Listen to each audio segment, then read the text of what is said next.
மத்திய அரசு ஊழியர்களின் ஓய்வு பெறும் வயதை 62ஆக உயர்த்தும் திட்டம் அரசுக்கு இல்லை என தகவல் வெளியாகியுள்ளது. அதே நேரத்தில் அறிவியல் துறை வல்லுநர்கள், மருத்துவ விஞ்ஞானிகள் ஆகியோரின் ஓய்வு வயதை 64ஆக உயர்த்த மத்திய அரசு திட்டமிட்டுள்ளதாக தகவல் வெளியாகியுள்ளது. மத்திய அரசு ஊழியர்கள், அதிகாரிகளின் ஓய்வு பெறும் வயது தற்போது 60ஆக உள்ளது. அதே நேரத்தில் மத்திய அரசு பள்ளி, கல்லூரி மற்றும் பல்கலைக்கழகங்களில் பணிபுரியும் ஆசிரியர்களின் ஓய்வு பெறும் வயது 62 ஆகும். இந்நிலையில் மத்திய அரசு ஊழியர்களின் ஓய்வு பெறும் வயதை 62ஆக உயர்த்த வலியுறுத்தி பிரதமர் அலுவலகத்திற்கு மத்திய பணியாளர் மற்றும் ஓய்வூதியத்துறை அமைச்சகம் கடிதம் எழுதியுள்ளதாக தகவல் வெளியாகின.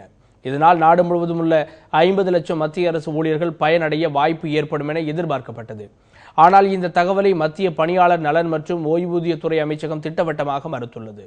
ஓய்வு பெறும் வயதை அதிகரிக்க வேண்டும் என்றால் நிதி அமைச்சகத்துடன் ஆலோசனை நடத்த வேண்டும் என்றும், ஓய்வு வயது அதிகரித்தால் அரசுக்கு பெரும் நிதிச்சுமை ஏற்படும் எனவும் மத்திய பணியாளர் நலன் மற்றும் ஓய்வூதியத்துறை கூறியுள்ளது. இதனிடையே அறிவியல் துறை வல்லுநர், மருத்துவ விஞ்ஞானிகளின் ஓய்வு பெறும் வயதை 64ஆக உயர்த்த ஒரு குழுவை பிரதமர் மன்மோகன் சிங் அமைத்திருப்பதாக தகவல் வெளியாகியுள்ளது.